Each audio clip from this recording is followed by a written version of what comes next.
About 15 years ago, we witnessed the beginning of a digital revolution. It's essentially an online directory for students where people can go and look up other people and find relevant information about them. Suddenly, all the world's information was in our pockets, and we were connected to each other like never before. A widescreen iPod with touch controls, a revolutionary mobile phone, and a breakthrough internet communications device. This is one device, and we are calling it iPhone. But then things began to change. The dark side of technology. Something went wrong. The way the service is designed is fundamentally to be manipulative. And the story of information and connection gave way to one of addiction and distraction. There's a whole playbook of techniques that get used to get you using the product for as long as possible. It's exactly the kind of thing that a hacker like myself would come up with because you're exploiting a vulnerability in human psychology. The short-term dopamine-driven feedback loops that we have created are destroying how society works. So what happened? What changed? And are these fears part of a new moral panic? Or a moral emergency? Social media in its original incarnation, it was like MySpace. It was like, look at me, here are my friends. And that's fine. That, it might encourage some, narcissistic self-promotion, but it's not dangerous to democracy in any way. It's important to point out that the most worrying design features weren't built into social media from the beginning. Everything changed 10 years ago.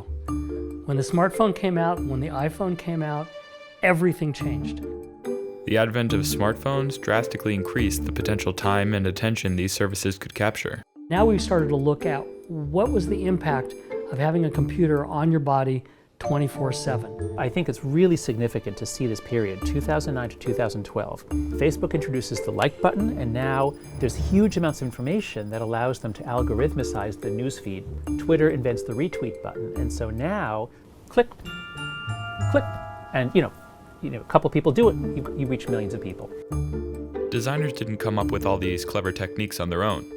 They had help. Behavioral scientists have aided tech companies in changing the way they present their technology. Behavioral scientists are able to say, if you present your technology this way, it will get more eyeballs on your app, on your website. Some of the core ideas here come from behaviorism, a school of psychology that dates back more than a century. The bird is already conditioned to eat when the magazine sounds and the light flashes.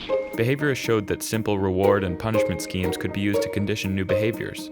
Paired with other features like steady progress and social validation, these techniques can foster behavioral addiction. Maybe the earliest examples were gambling, cases of gambling, where you could interact with a machine that had been perfectly designed to capture you and capture your interest and attention just by dishing out just the right kinds of rewards on the right kind of schedule.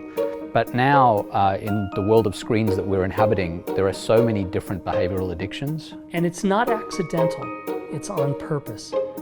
For example, some of the social media sites pride themselves on holding back your likes or whatever their little pat on the back is, then lumping them together because they know that more likes together make you feel better, maybe give you a little bit bigger squirt of dopamine. Facebook went from having this button that said load more, where you could click the button and the newsfeed would unscroll or unspool further. Now what happens is you scroll and you're like, I feel like I'm scrolling forever, and it's because you can scroll forever. It's designed that way, it's infinite scroll. Snapchat, for example, came up with the idea of streaks. They're gamifying their technology. All of this is by design. If you can remove every possible friction point, people never hit a roadblock and they just sit there. They just keep doing it. Sadly, we're all part of a grand experiment. We have no earthly clue what it means to give a 10-year-old a smartphone and how is that going to change them. But some scientists are skeptical of the addiction framing. They point out that even benign technologies like the radio faced similar critiques in the past. Yeah, these companies are using psychology to create apps and systems that are really sticky and people want to use them. I found myself reaching for a phone, but why addiction? This is Jeff Hancock, director of the Social Media Lab at Stanford. His team did one of the largest meta-analyses of social media's effect on well-being. To set it up, it's 12 years, all the way up until the end of 2018. A small effect size is 0.2, and so ours is 0.01. with a confidence interval of minus 0.02 to positive 0.04. In other words, we have a very precise estimate and it is 0. So if the effects are so small, how did this concern get started? One of the first psychologists to sound the alarm about screens and social media was Jean Twenge back in 2017. Twenge pointed to worrying correlations between the rise of social media and declining teen mental health. But the large datasets Twenge was using make it very easy to find statistically significant results. This means that minor decisions about how to analyze the data can have a massive effect on the findings. To combat this, researchers at Oxford reanalyzed the same dataset using a novel statistical technique called specification curve analysis. Basically, this allowed them to look at all possible analyses of the data, eliminating researcher decision-making altogether.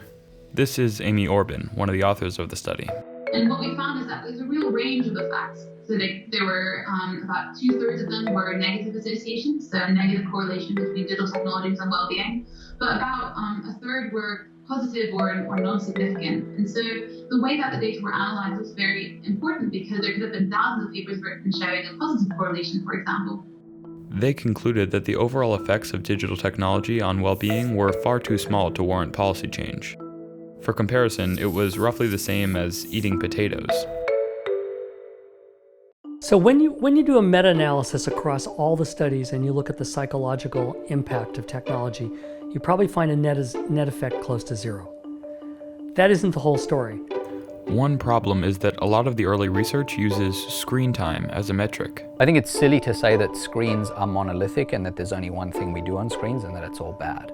That's ridiculous. If you spend 4 hours reading a book on a screen, that's very different from spending 4 hours scrolling through Instagram posts. The large-scale studies that show these correlations that account for a small amount of the variance, those generally are looking at all screen time for all kids. And then they conclude that the effect is very small, not larger than eating potatoes or something like that. But in their own data, in the data of people who do these studies, if you just look at social media, actually the effect gets much larger. And if you look at it just for girls, the effect gets much larger still.